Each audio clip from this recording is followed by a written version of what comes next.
Word problems पढ़ाई थी, वो वर्ड प्रॉब्लम्स में कुछ आसान क्वेश्चंस आपने देखे थे। एक टैक्सी फेयर का फिक्स्ड चार्ज वाला और चार्ज पर किलोमीटर के हिसाब से आपने क्वेश्चन देखा था। आज आपके पास फर्स्ट क्वेश्चन है, a part of monthly hostel charges is fixed and remaining depends on the number of days one has taken food in the mess. Do you know what a mess is? Yes, sir. Mess जहां hostel वाले खाना खाते हैं, hostel का kitchen. When a student A takes food for 26 days, she has to pay rupees 1000 as hostel charges, whereas student B, who takes food for 26 days, pays rupees 1180 as hostel charges. Find the fixed charges and the cost of food per day. इस fix charge में है क्या? जैसे room rent होता है, आप देखते हैं आप गांव में कोई शॉप किराए पे लेता है, कोई घर किराए पे लेता है। यदि किराएदार 5 दिन घर में नहीं रहता हो तो क्या लैंडलॉर्ड उसको 25 दिन का किराया लेता है? वो तो मंथली किराया लेता है। ये तो होता नहीं भाई 5 दिन 7 दिन दुकान बंद थी तो मैं उस दिन का किराया नहीं दूंगा, ऐसा तो होता नहीं। इसी तरह हॉस्टल में रूम रेंट जो होता है वो फिक्स्ड चार्ज है, ठीक है, जिसमें आपको फैसिलिटी दी जाएंगी, चाहे वो वॉशरूम की है, चाहे लाइटिंग की है, चाहे फिक्स्ड चार्जेस का मतलब है आप खाने को छोड़कर हॉस्टल में रहने का जो भी चार्ज है वो आपको एक मुश्त महीने में दिया जाएगा, आप हॉस्टल में रहें या ना। आप हॉस्टल में 15 दिन रहेंगे तो भी वो चार्ज उतना ही लगेगा, आप 10 दिन रहेंगे तो भी उतना ही लगेगा, और पूरा मंथ आप हॉस्टल में रहते हैं तो भी वो चार्ज उतना ही होगा। वो फिक्स्ड चार्ज है आपका। चलो आगे क्या, वो किसी स्टूडेंट के लिए घटेगा बढ़ेगा नहीं कि ये कम दिन रहा तो इसका आधा कर दो, या 10 दिन रहा तो 1/3 कर दो, ऐसी परिस्थितियां उसमें नहीं होती। जैसा मैंने तुम्हें बताया था कि इस क्वेश्चन को सॉल्व करने के लिए जो चीजें आपसे पूछी गई हैं वही चीजें आपने माननी है। सो इसके सॉल्यूशन के लिए एक तो जबानी अप्रोच आप कर सकते हो। जबानी अप्रोच कैसे कर सकते हो? ओरल, पहले स्टूडेंट और दूसरे स्टूडेंट में कंपेयर करिए। फिक्स चार्ज तो दोनों में है, अंतर क्या है यहाँ? यहाँ अंतर है कि एक बच्चे ने 20 दिन खाना खाया है और एक बच्चे ने 26 डेज के लिए खाना खाया है। तो इस 26 दिन वाले में से 20 दिन वाला खाना घटा दें तो फिक्स चार्ज ऑटोमेटिकली घट जाएगा। तो ये जो डिफरेंस है ये 6 डेज का फूड चार्ज होगा 180, तो एक दिन का फूड चार्ज होगा ₹30। अब फूड चार्ज ₹30 है तो यहाँ 20 का 30 से मल्टीप्लाई करके 600 तो फूड चार्ज हो गया, तो 400 उसका कितना हो गया? फिक्स चार्ज हो गया। तो यहाँ यदि आप ओरल अप्रोच करना चाहते हैं तो ये मोस्ट वेलकम, क्योंकि आगे कॉम्पिटिटिव एग्जाम्स में इस तरह के क्वेश्चंस को सॉल्व करने के लिए आपको मुश्किल से 30 to 35 सेकेंड्स मिलेंगे। सही एक एक को हम देखें एनडीए वगैरह के एग्जाम में तो 20 to 25 सेकेंड्स का टाइम मिलता है एक क्वेश्चन को सॉल्व करने के लिए, ठीक है। 400 क्वेश्चंस के करीब दिए जाते हैं 2 घंटे में। तो अब अनुमान यदि आप 20-25 सेकेंड में एक क्वेश्चन को निपटा लेते हो तो वो आप कर पाओगे सक्सेसफुली, अदरवाइज नहीं। वो फिर परसेंटेज है कि आपसे ऊपर कितने हैं। आइए हम यहां स्टार्ट करते हैं। Let fixed charge is equal to, fixed charge हम कैसे माने? कोई भी रुपीज एक्स या वाई कोई वेरिएबल मान लीजिए, rupees x, cost of food per day, cost of food per day rupees y. आप ये वाला साइन यूज करिए कि ये वाला, आजकल मॉडर्न ये है। ये जो स्थितियां आपकी बनी, अब हमें कैलकुलेट करना है। फिक्स्ड चार्ज तो आपका चार्ज है ही, ये चार्ज है 20 दिन का लगेगा आपको खाना। उस स्टूडेंट ने, स्टूडेंट ए का हॉस्टल चार्ज कितना था? ₹1000। तो वो कैसे बना? अकॉर्डिंग टू क्वेश्चन हम करेंगे ए के लिए ए को 2 मद में अपना हॉस्टल चार्ज देना है, फिक्स्ड चार्ज देना है ₹X, ये तो मंथली है, कोई कमी या इसमें बढ़ना नहीं है, न कम होगा न ज्यादा। ₹Y depends on number of days ही और she takes food in the mess. तो इसने 20 दिन खाना खाया है, एक दिन के खाने का चार्ज Y है, तो 20 दिन के खाने का चार्ज 20Y, और टोटल मिलाकर ये चार्ज बनता है 1000। This is your equation 1। क्या ये इक्वेशन बनानी आई? Yes sir. अब बी के लिए हम देख रहे हैं, बी के लिए क्या है? B takes food for 26 days. तो डिफरेंस क्या है ए और बी में? ए भी हॉस्टल में रहा है, बी भी हॉस्टल में रहा है, तो फिक्स चार्ज तो दोनों के लिए सेम है। लेकिन बी ने 26 डेज के लिए मेस में खाना खाया है, उसका चार्ज होगा 26Y। This is equal to 1180।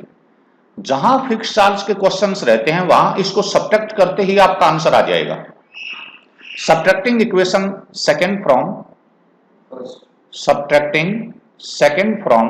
First. कैसे सब्ट्रैक्ट करोगे? यहां ये साइन चेंज करोगे, ये साइन चेंज हो जाएंगे, ये साइन चेंज हो जाएगा, तो यहां x तो कैंसिल हो जाएगा, ये तो x तो आपके पास बचा ही नहीं, तो 26y और 20y इनका डिफरेंस हुआ -6y, क्योंकि ये साइन नेगेटिव होगा आपका घटाने में, ये साइन नेगेटिव होगा तो -180, माइनस से माइनस कैंसिल कर दीजिए, 6 से डिवाइड कर दीजिए, 180 डिवाइडेड बाई 6 यानी ₹30 आपका 1 डेज मैस चार्ज है, फूड चार्ज है ये।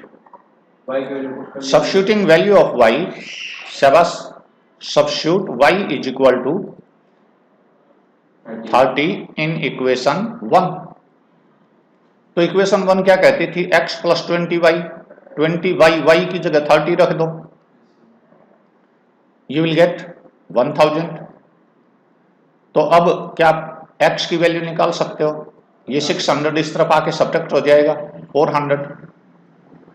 सो हमारे पास फिक्स्ड चार्ज, अब आपको लिखना है fixed charge is equal to, last में अपने क्वेश्चन को फाइनल आंसर दे दीजिए, fixed charge is equal to ₹, शाबाश, 400। Food of charge of food per day, charge of food per day, एक दिन का भोजन का खर्च रहेगा, इट इज इक्वल टू ₹30। अब कई बार नॉट 300, इट्स 30। कई बार ये पूछता है find charge for a student who takes food for 28 days.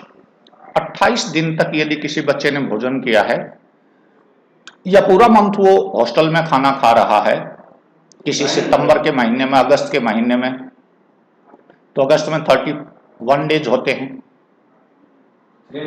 सितंबर में 30 डेज होते हैं। अब वहां आप कैसे करोगे? x प्लस 31y, ये वैल्यू आपको निकालनी पड़ेगी, x की जगह 400, y की जगह 30।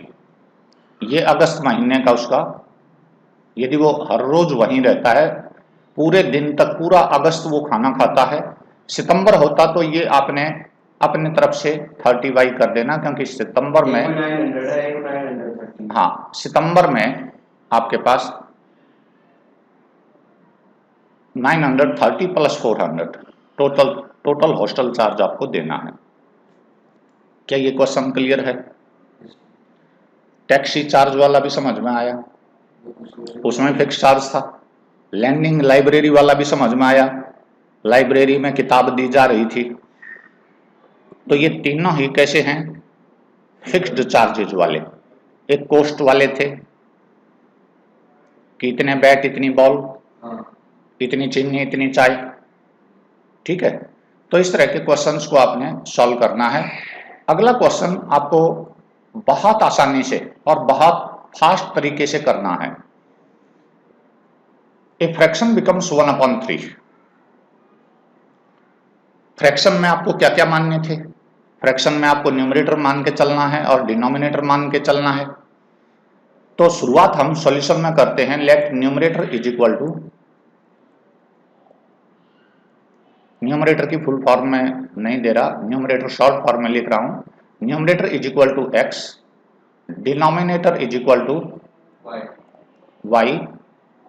तो आपकी फ्रैक्शन क्या बन गई? ये फ्रैक्शन हो गई, न्यूमरेटर पहले लिखते हैं ऊपर, x अपॉन वाई। अब अपनी कंडीशंस देखें। If fraction becomes equal to 1/3 when 1 is subtracted from numerator, बस। So according to condition 1, condition 1 में क्या दिया है? इसमें से केवल एक घटा दें, न्यूमरेटर में से एक लेस करेंगे आप, डिनोमिनेटर को एज इट इज रखेंगे, दिस फ्रैक्शन विल बिकम 1/3। क्या आप क्रॉस मल्टीप्लाई कर सकते हैं? इसे क्रॉस मल्टीप्लाई यदि कर सकते हैं तो आप इसे क्रॉस मल्टीप्लाई करेंगे, 3x minus 3 is equal to y. ये सब्स्टिट्यूशन के लिए हमारे पास बेस्ट ऑप्शन है कि y की वैल्यू हम सब्स्टिट्यूट कर देंगे। इस इक्वेशन को ऑल्ट्रेशन में ना करें, क्योंकि सब्स्टिट्यूशन मेथड से आपको ये ज्यादा इजी रहेगा। Let's see what's your second condition. And it becomes 1/4 when 8 is added to denominator. Find the fraction. 8 is added to denominator. तो numerator remains the same x. Denominator हमारे पास क्या हो जाएगा? y plus 8. 8 is added to denominator. It becomes 1/4. So 4x is equal to y plus 8. This is your equation second. So y की जगह आपको क्या काम करना है? Substitute value of y as 3x minus 3. Yes sir. Substituting y is equal to 3x minus 3 in equation second. Second में ये y का मैं सब्स्टिट्यूट कर देता हूं। So it will become 4x equal to 3x minus 3 plus 8। ये 8 कहां से आ रहा है? इसी में y की वैल्यू हम सब्स्टिट्यूट कर रहे हैं बस। 4y as it is, 4x as it is है, तो आपके पास तो सीधा आंसर आ गया। ये x इज इक्वल टू, ये 3x इस तरफ जाके सब्ट्रैक्ट हो जाएगा, x इज इक्वल टू 5 आ गया। यदि x इज इक्वल टू 5 आ गया तो क्या आप y की वैल्यू निकाल सकते हैं यहां से? Substituting y is equal to x is equal to 5 in equation second कर देता हूं, ये मुझे दिखाई दे रही है यहां, in equation second. So 4x, 4 multiplied by x की वैल्यू कितनी है? 5। It is equal to y plus 8। So 20 is equal to, या 20 minus 8 is equal to y, और y इज इक्वल टू 12 हो गया। सो रिक्वायर्ड फ्रैक्शन आपकी क्या हुई? रिक्वायर्ड फ्रैक्शन जो आपसे पूछी गई थी वो क्या थी? क्या आप जानते हो? x अपॉन वाई, यानी 5/12। अब इसमें देखो कि आपकी कंडीशंस पूरी उतरती हैं। मैं इस 5/12 को आपकी स्टेटमेंट के जस्ट क्लोज लेके जाता हूं, वही ऑपरेशन करके दिखाता हूं। ये आपको करना नहीं है, सॉल्यूशन में करना नहीं है, ये तो वेरिफिकेशन है। 5/12 है, पहली कंडीशन अप्लाई करके देखता हूं। When 1 is subtracted from numerator, तो कंडीशन 1 में 1 is subtracted from numerator, तो 4/12 हो जाएगा। 4/12 क्या है? 1/3। हाँ या ना? अगली कंडीशन क्या थी? If 8 is added to denominator, if 8 is added to denominator, this fraction becomes 5/20, or it will become 1/4. Yes sir, no sir? यहां मैंने बताया था कि इनफाइनाइट नंबर ऑफ कंडीशंस हो सकती थी। इस 5/12 के लिए हम, ये कोई जरूरी नहीं कि केवल यही 2 कंडीशन उसने दी, यही दी जानी चाहिए थी। दोनों में कुछ ऐड करा लेता, दोनों में से कुछ सब्ट्रैक्ट करा लेता, किसी को मल्टीप्लाई करा लेता, न्यूमरेटर अकेले को या डिनोमिनेटर अकेले को, तो फिर अंतर आता इसमें। क्या मैं आगे बढ़ जाऊं?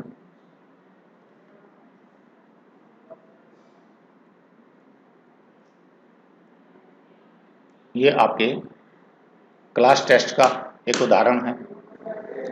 Yes scored 40 marks in test, getting 3 marks for each right answer and losing 1 mark for each wrong answer। Competitive exams में कई बार बच्चे जो तुक्का मारते हैं उसको रोकने के लिए कि बच्चे को वास्तव में आता है कि नहीं ये क्वेश्चन, तो नेगेटिव मार्किंग कर देते हैं। हमारे जो ग्रेड 3 और 4 तक नेगेटिव मार्किंग 0.25 होती है। 4 क्वेश्चंस यदि आप गलत अटेम्प्ट करते हो तो उसका 1 नंबर घटा दिया जाता है। स्कूल में नहीं, हाँ जी, जो जॉब वगैरह, जॉब ओरिएंटेड जो एग्जाम होते हैं, जैसे क्लरिकल एग्जाम है, कोई जेबीटी टीचर के हैं, जो 3rd और 4th ग्रेड के एग्जाम हैं। फर्स्ट और सेकंड ग्रेड में कुछ अंतर है, वहाँ मार्किंग आपकी ज़्यादा हो सकती है, 0.5 तक हो सकती है कि यदि आप गलत कर रहे हैं तो 0.5 का लॉस हो जाए। वहाँ ऑप्शंस भी दूसरे होते हैं थोड़े से। फर्स्ट ग्रेड की तो बेटे यूपीएससी की है, आईएएस आईपीएस है, और बहुत सारी हैं। आप डायरेक्ट कहीं प्रिंसिपल लग जाएं, it is called first grade. आप कहीं सीधे कोई रिसर्च उसमें चले जाएं, फर्स्ट ग्रेड है। आप सीडीएस वगैरह डिफेंस में चले जाएं, कंबाइंड डिफेंस सर्विसेज, कैप्टन वगैरह लग जाएं, एयरफोर्स में फ्लाइंग ऑफिसर वगैरह लगें तो वो ग्रेड 1 की नौकरी बोली जाती हैं, ठीक है। ग्रेड 1, फिर ग्रेड 2 आता है एसएससी वगैरह में, जो कंबाइंड लेवल के टेस्ट होते हैं वो सेकेंड ग्रेड के भी हैं।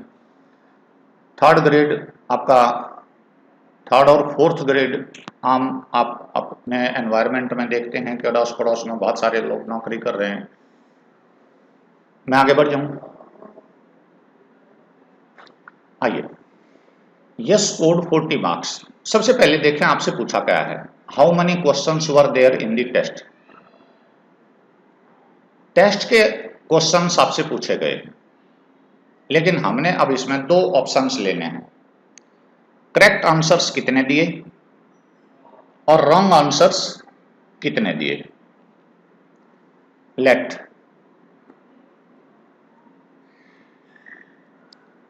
यस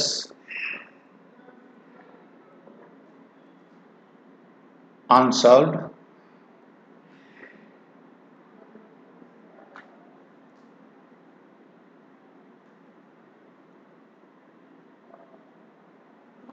थोड़ा सा मैं चेंज कर दूं इसको, let number of correct answers, yes को नाम रहने देता हूं, लेट नंबर ऑफ, हाँ ये ओरल में किस तरह होगा, ओरल में भी बताऊंगा। नंबर ऑफ करेक्ट आंसर्स हैं x, number of wrong answers हैं जो गलत उत्तर दिया गया है। रॉन्ग आंसर्स में उसने क्या दिया, y, यस सर। तो हमारे पास बना क्या है, यदि 3 मार्क्स राइट आंसर के लिए मिलते हैं, यानी इसमें हर एक में 3 नंबर मिले, इसमें 1 नंबर घटा, तो यहां हमारे पास क्या रहा 3x। इसमें तो करेक्ट वाले, यदि हम रॉन्ग आंसर्स को कैलकुलेट ना करें तो करेक्ट आंसर्स इतने थे, और एक क्वेश्चन जो था वो 3 मार्क्स का था, तो x को 3 से मल्टीप्लाई कर दोगे आपके पास 3x आ गया। फिर इसमें एक रॉन्ग आंसर है, रॉन्ग आंसर का मतलब वो कटेगा, नेगेटिव मार्किंग होगी, सो माइनस वाई करना पड़ेगा आपको, हो जाती है 3 गुना 5 15, ठीक है। और उसमें से 2 एक नंबर घटा दें तो 2 गुना 1 घटा दिया जाता है। लेकिन हमारे पेपर्स में नेगेटिव मार्किंग नहीं होती, आपको छूट होती है, आप जितने अटेम्प्ट करें कोई बात नहीं, नेगेटिव नहीं होंगे, गलत हो गया तो कोई दिक्कत नहीं। अब आगे हम चलें, had 4 marks been awarded for each correct answer. ये हैड से स्टार्ट होने वाले सेंटेंसेस को समझ के देखें, ऐसा हुआ नहीं था, ये हाइपोथेटिकल कंडीशंस हैं। काश ऐसा होता कि, हुआ नहीं, काश ऐसा होता, कि ठीक आंसर्स के 4 नंबर मिलते और 2 गलत आंसर्स के 2 नंबर काट लिए जाते। Being deducted for each incorrect answer then Yash would have scored 50 marks. यदि करेक्ट आंसर्स के उसे 4 नंबर मिलते और जो गलत आंसर्स हैं उसके 2 नंबर काटे जाते, यानी जितने गलत होते उसका 2 गुना काटा जाता, तो यस के मार्क्स हो जाते 50। ये बात अब आपको समझ आ रही है? यहां जो आप ओरल बात कर रहे थे बेटे, तो x प्लस वाई बराबर 10 आ गया यहां x minus y is equal to 10, x minus y is equal to 10। y की वैल्यू है, माइनस वाई की वैल्यू निकाल दो, 10 माइनस एक्स, 10 माइनस एक्स यहां रख दो, तो आसानी से आप उसे निकाल पाएंगे। फिर अब हम यहां कर रहे हैं सब्ट्रैक्शन, या कौन सा मेथड चाह रहे हो, मल्टीप्लिकेशन करोगे कि सब्ट्रैक्शन करोगे, वो आपकी इच्छा है। मैं यहां y की वैल्यू ले लेता हूं, यहां से y की वैल्यू इक्वेशन नंबर 1 में से इक्वेशन नंबर 2 में सब्स्टिट्यूट कर दूंगा। फ्रॉम इक्वेशन 1 में सब्स्टिट्यूशन मेथड ले रहा हूं, फिर ध्यान से देखो। From 1 minus y is equal to 40 minus 3x, ये माइनस वाई ले रहा हूं, या y को इस तरफ ले जाओ, 40 को उस तरफ ले जाओ। आप चाहें तो यहां अब y सभी को नेगेटिव कर देता हूं, ये 3x पॉजिटिव हो जाएगा, 40 नेगेटिव हो जाएगा। ये आपकी y की वैल्यू है। ये y की वैल्यू आपको किस में रखनी है, इक्वेशन 2 में रखनी है। Substituting y is equal to 3x minus 40 in equation second. यहां 4x as it is, -2 multiplied by 3x minus 40, it is equal to 50।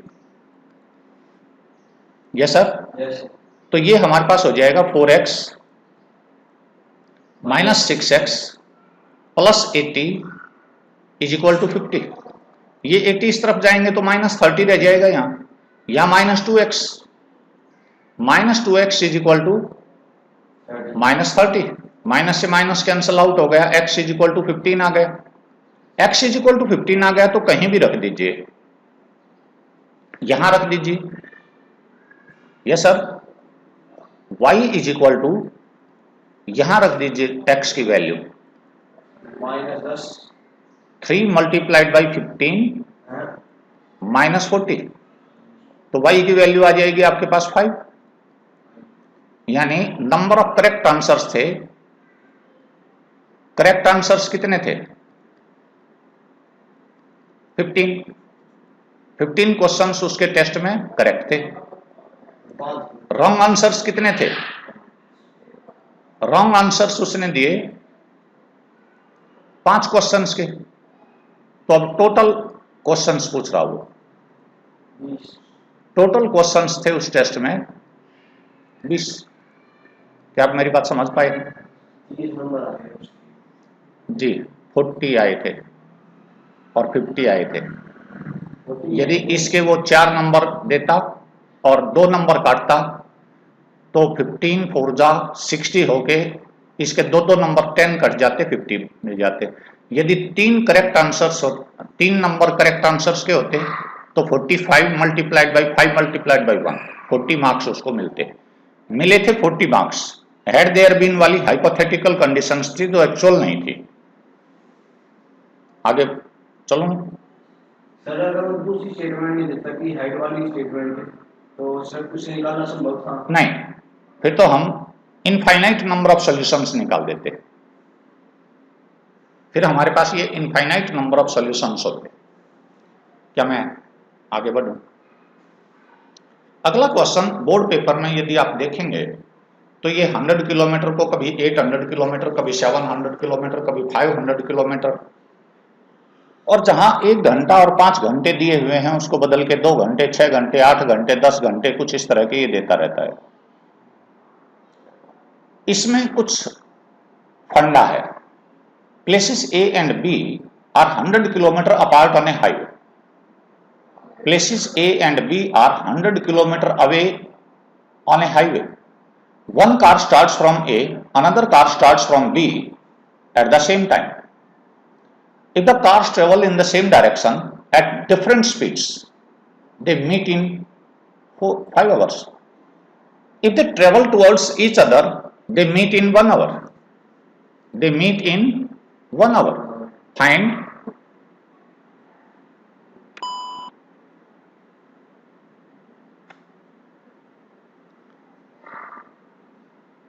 what are the speeds of the two cars. तो यहां इसको समझाने के लिए मैं थोड़ा सा मदद लूंगा 2-3 चीजों की। मान लीजिए हमारा हाईवे ये है,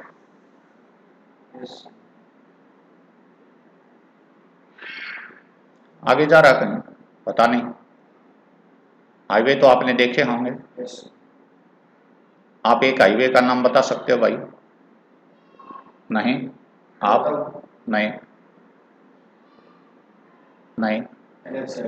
NH7 है, NH8 है, NH10 है, NH1 है, NH1 GT रोड है जो आपकी करनाल बाईपास से आगे चंडीगढ़ तक, चंडीगढ़ तो उस पर नहीं आता, चंडीगढ़ थोड़ा सा साइड में रह जाता है।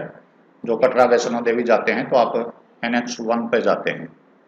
लाहौर वाली जो बस जाती है वो NH1 है जी। लाहौर से एक पाकिस्तान से दिल्ली बस सर्विस थी, आजकल तो सस्पेंड कर दी गई है टेंशन बढ़ने के बाद बॉर्डर पे, वरना लाहौर के लिए एक बस डेली चलती थी अंबेडकर डिपो से, अंबेडकर स्टेडियम के पास कोई भी जा सकता है। वो मैत्रीवत पहले एक रेल भी चलती थी। नहीं, उसका वो चेकिंग होती है बॉर्डर पे सभी सामान की, सभी आदमियों की, उनका वीजा देखा जाता है, उनके पूरे डॉक्यूमेंट्स चेक होते हैं, कितने दिन आ रहे हैं, कितने दिन जा रहे हैं, किस वजह से आ रहे हैं, वो सारी चीजें पहले चेक हो चुकी होती हैं, ऐसा नहीं होता। और एक आध को आया भी गया तो भाई लुक छिप के ऐसा संभव भी है। वो तो चेकिंग होती है हाँ, उसमें ये नहीं होता, वहाँ बॉर्डर पे पूरी की पूरी चेकिंग होती है कि कहीं नारकोटिक्स वाले और दूसरे वाले कोई अनऑथराइज्ड कोई चीज़ें ऐसी तो नहीं है, वो वहाँ देखने वाली बातें हैं। चलिए हम अपने क्वेश्चंस पे आते हैं। बात बढ़िया तरह से देखिएगा, दो बातें, हम दो प्लेसेस लेते हैं, एक प्लेस है हमारा यहाँ A और एक प्लेस है कोई B।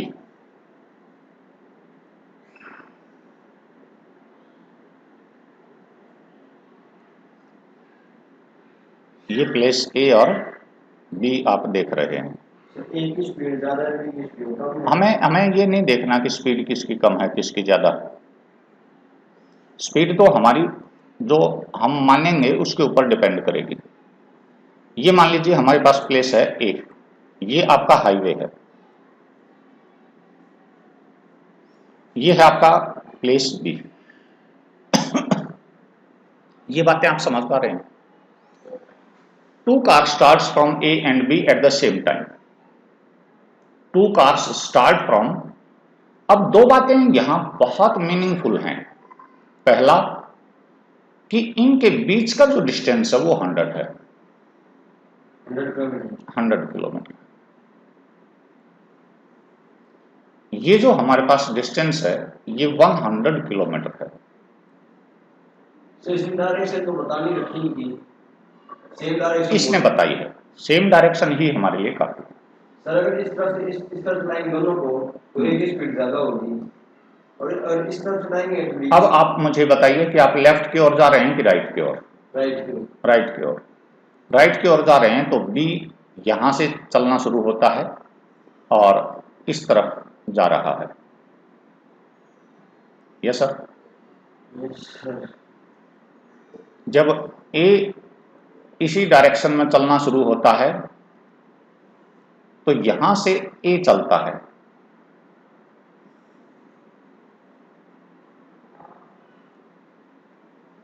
ये बात समझ में आ रही है? Yes sir. ये हमारे पास B से चलने वाली कार का, ये हमारे पास A से चलने वाली कार का, they meet at a point, they meet at a point, एक पॉइंट के ऊपर मिलते हैं ये। ये आपका वो पॉइंट है जहां हाईवे के ऊपर ये मिल जाते हैं। यहां आकर हाईवे के ऊपर दोनों आपस में कार एक दूसरे के साथ आ जाती हैं। This is the point on highway. ये पॉइंट है हाईवे के ऊपर जहां वो जाकर आपस में मिल जाते हैं। ये सर। तो यहां दो बातें आपने रखनी है। मैं यहां साथ साथ थोड़ा सा कलर कॉम्बिनेशन आपको देना चाहूंगा।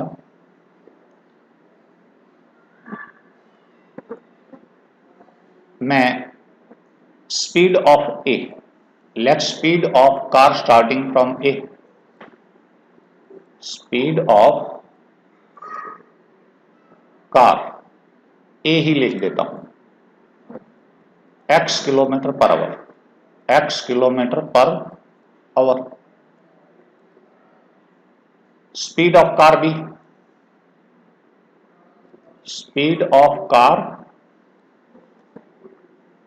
यहां स्पीड ऑफ भी लिख देते, स्पीड ऑफ कार भी। This is total distance not speed, this is total distance not speed. y kilometre per hour, y kilometre per hour से ये कार भी 5 घंटे चलती है। तो क्या आप बता सकते हैं यहां से यहां तक का डिस्टेंस कितना होगा? यहां से यहां तक का ये डिस्टेंस कितना होगा, क्या आप बता सकते हो? बेटे y की स्पीड है, b से चलने वाली कार की स्पीड है y किलोमीटर पर आवर, ये 5 घंटे चली है। क्या आप बता सकते हो 5 घंटे चलने के बाद ये डिस्टेंस कितना? भाई 1 घंटे में तो y किलोमीटर गई, किसी की स्पीड 10 किलोमीटर पर आवर है, तो 5 घंटे में 10 गुना 5 दूर चली जाएगी वो। पर आवर का मतलब है 1 घंटे में चला हुआ डिस्टेंस, तो 5 घंटे में तो 5 गुना जाएगी। तो ये जो डिस्टेंस होगा येलो वाला, ये 5y किलोमीटर हो जाएगा, हाँ या ना? इसी तरह से ए से चलने वाली कार भी 5 घंटे चली है, तो आप क्या बता सकते हैं कि यहां से यहां तक का डिस्टेंस, ये जो डिस्टेंस होगा वो कितना हो जाएगा? 5x, हाँ या ना? दिस इज 5x किलोमीटर, हाँ या ना? ये कहता है now these two cars travel in the same direction. यदि ये राइट की ओर जाके आप मिलाते हैं तो बी स्लो चलेगा, ए तेज चलेगा, तभी ये मिल पाएंगे। अब बी तेज चलता होता है यहां और ए स्लो चलता तो ये कभी मिल ही ना पाती।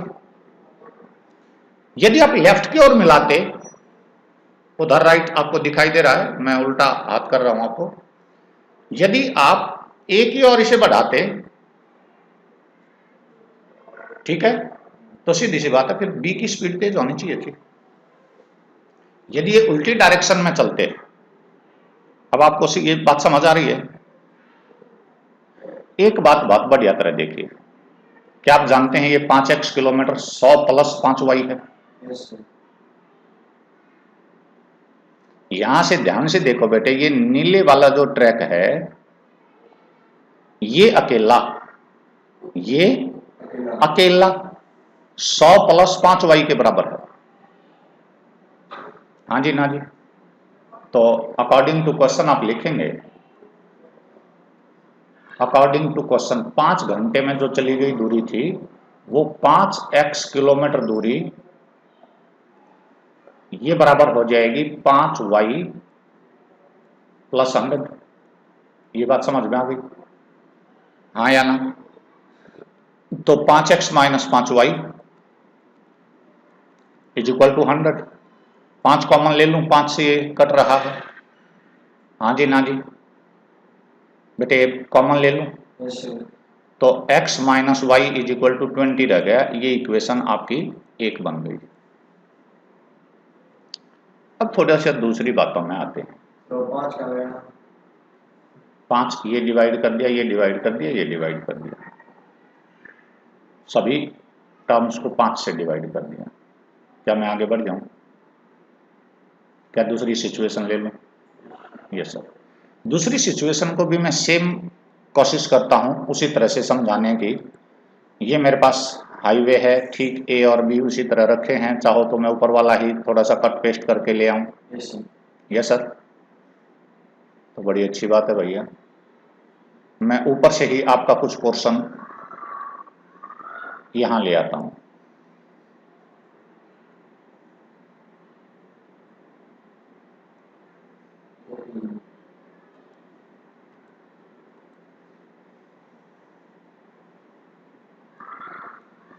इसे बेहद बढ़िया तरह से समझिएगा, गंभीर मामला है आपकी बात।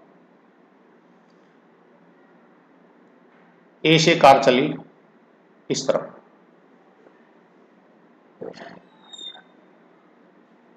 हमें नहीं मालूम ज्यादा कौन सा तेज है, ए ज्यादा तेज है कि बी ज्यादा तेज है। बी से जो कार चली वो चली अपोजिट डायरेक्शन में। अपोजिट डायरेक्शन मीन्स यहां से यहां तक। मुझे ये डायरेक्शन दूसरी ले लेनी चाहिए। यहां से बी से चलने वाली ये डिस्टेंस है। तो हमें लगता है कि ये किसी पॉइंट पे आके यहां इस पॉइंट पे आके ये मिल गई। हाईवे के ऊपर ये ऐसा पॉइंट आया जो हम कह सकते हैं कि यहां आकर ये दोनों कार मिल गई। कितनी देर में मिली? तो एक ही स्पीड कितनी थी? x kilometre per our. तो 1 घंटे में तो ये x किलोमीटर ही चली, हाँ या ना? b की स्पीड कितनी थी? y kilometre per our. तो 1 घंटे में तो ये y किलोमीटर ही चली। x + y = 100। बिल्कुल ठीक बात। तो अगली इक्वेशन, यहां जो आपके पास इक्वेशन बनने वाली है वो बनने वाली है x + y = 100। This is equation second. बहुत सावधानी से समझिएगा, बहुत मुश्किल सवालों में से ये आता है। जो बहुत इंटेलिजेंट बच्चे होते हैं वो अक्सर इसको सक्सेसफुली कर पाते हैं, अदरवाइज ज्यादातर गलतियां करते हैं इसमें। अब x - y =